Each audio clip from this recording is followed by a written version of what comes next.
Buat calon bapak, jangan skip video ini biar kamu gak nyesel ya. Kadang istrinya suka overthinking nih. Ini janinnya kenapa belum gerak ya seharian? Nah, kalau pakai alat ini, itu kita bisa ngecek sendiri di rumah tanpa kita pergi ke dokter ataupun pergi ke bidan. Karena alat ini dia bisa ngedeteksi detak jantung janin ya. Cara pakainya juga gampang banget. Tinggal kita pencet aja ini tombol on-nya sampai layarnya nyala seperti ini. Kemudian kita lepasin probe-nya dan kita olesin gel ultrasound ya. Jadi gel ini nanti diolesin ke probe ini dan ke perut ibu hamil ya.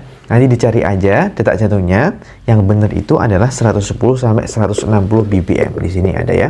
Nah, terus ciri yang kedua itu seperti langkah kaki kuda ya. Jadi buat pak suami, udah deh buruan dicekotin aja ya buat istrinya ya. Pasti nggak sabar kan dengerin detak jantung janin.